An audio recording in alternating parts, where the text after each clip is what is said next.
هل جزاء الإحسان إلا الإحسان. Salam alaikum wa rahmatullahi wa barakatuh, ya Cheikh. Uhibbuka fillah.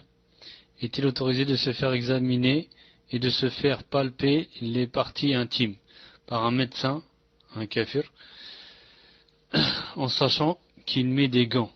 Qu'Allah subhanahu wa ta'ala vous récompense pour les cours que vous nous faites. Barakallahu fikum. Tfaddal Cheikh. Jazakumullah khair. Alaykoum salam wa rahmatullahi wa barakatuh. En ce qui concerne la réponse, et c'est une règle générale que toute sœur doit connaître. Non. Quand une sœur est obligée d'aller chez un médecin, surtout un frère malish, que tout frère doit connaître pour l'apprendre à sa femme et à ses sœurs. Non. Quand une sœur doit aller chez le médecin, qu'est-ce qu'il a dit ici? Tu veux faire passer par un médecin qui sachant qu'il met des gants. D'accord, tu es un frère, ça. Donc je vais répondre par rapport au frère. Naam, il est permis aux médecins, naam, hommes, aux médecins hommes, qu'est-ce qu'il a dit le mot ici, hein, se faire palper ou le toucher, si c'est toucher, les parties intimes par un médecin homme. Il est permis si il doit toucher cette chose.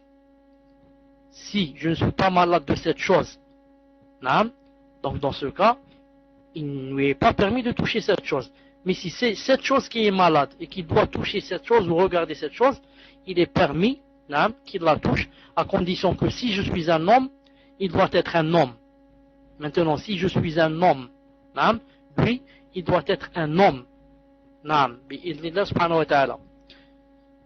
Quant à la femme, les savants disent, une femme doit d'abord chercher une femme musulmane pour se faire ausculter, surtout si c'est question, par exemple, des parties intimes, ou de sa poitrine, etc.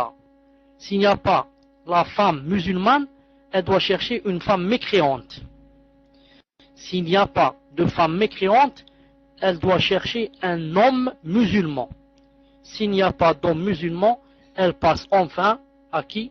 À l'homme mécréant en 4e position. Et ce n'est pas directement, elle va chez le mécréant.